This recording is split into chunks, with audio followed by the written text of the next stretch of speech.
एक रात सैम एक लड़की को इस्तेमाल करता है और फिर उसे जबरदस्ती अपनी गाड़ी से उतार देता है। इसके बाद वो अपनी फेरारी कार को स्पीड से भगाता है। पैसों के नशे में वो इतना गुम हो गया था कि किसी कानून को नहीं मानता था। वो गवर्नमेंट के बनाए हुए हर एक रूल्स को तोड़ देता और फिर पुलिस के मुंह पर फाइन मारकर खुद को छुड़ा लेता। उसे लगता था कि पैसों से दुनिया की किसी भी चीज को खरीदा जा सकता है, लेकिन यह सिर्फ उसकी सोच थी। एक दिन जब वो फुल स्पीड से अपनी कार को भगा रहा होता है, तभी उसके पास पुलिस की गाड़ी आती है, जो सैम को गाड़ी रोकने के लिए कहता है क्योंकि वो बहुत तेज स्पीड से गाड़ी चला रहा था। सैम अपनी गाड़ी रोकता है और उस पुलिस वाले के मुंह पर पैसे मारता है और कहता है कि यहाँ से दफा हो जाओ। लेकिन ये पुलिस वाला बाकी पुलिस की तरह नहीं था, वो पैसे लेने से इनकार कर देता है। यह देखकर सैम गुस्से में गाड़ी यहाँ से निकालने की कोशिश करता है, पर तभी वो पुलिस वाला उसकी गाड़ी रोकने के लिए उसके सामने आ जाता है। अब सैम को और ज्यादा गुस्सा आ जाता है, इसलिए सैम उसकी परवाह किए बिना गाड़ी चला देता है। वो उस पुलिस ऑफिसर को अपनी कार के बोनट पर लटका कर ले जाने लगता है। पुलिस को अपनी गाड़ी के बोनट पर लटका हुआ देखकर सैम जोर जोर से हंसता है। सैम की इस हरकत से पुलिस वाला जख्मी हो जाता है, जिस वजह से सैम को जेल में डाल दिया जाता है। जेल में डालने के बावजूद सैम को अपने के पर पछतावा नहीं हो रहा था, बल्कि वो उल्टा पुलिस वालों से यहाँ जेल में एक लड़की की डिमांड कर रहा था। अब क्योंकि सैम एक बहुत ही अमीर इंसान का बेटा था, इसलिए पुलिस वाले उसे कुछ नहीं कहते। पुलिस ऑफिसर सैम के फादर को इसकी कंप्लेन कर देता है। कुछ देर बाद सैम का फादर जेल में आता है, जो कि एक बहुत ही पावरफुल इंसान है। पुलिस ऑफिसर सैम के फादर को बताता है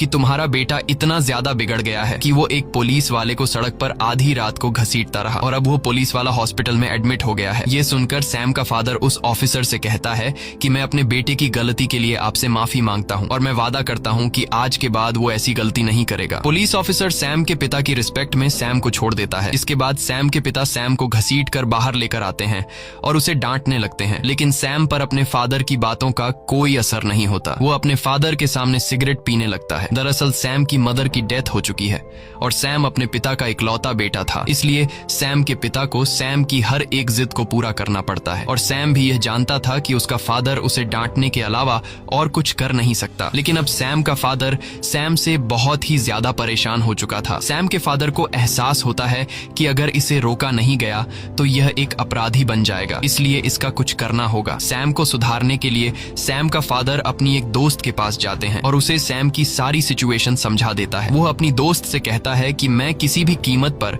सैम को नॉर्मल इंसान बनाना चाहता हूँ जो दूसरों की इज्जत करे। ये सुनकर वो कहती है कि इसका एक तरीका है। मैं एक ऐसे ट्रेनर को जानती हूँ जिसने बहुत सारे बिगड़े लड़कों को सुधारा है। हालांकि उसका तरीका थोड़ा अलग है, लेकिन इस बात की मैं गारंटी देती हूँ कि सैम पूरी तरह से ठीक हो जाएगा, वो अच्छा इंसान बन जाएगा। और अब सैम के पिता उस ट्रेनर से मिलने के लिए जाते हैं, पर जब ये दोनों उसके घर के अंदर जाते हैं तो वो ट्रेनर को देखकर हैरान हो जाते हैं कि ट्रेनर अपने आप को फांसी लगा रहा है। दरअसल ये सब कुछ फेक होता है, ये सब उसने डिजाइन कर रखा था। वो कहता है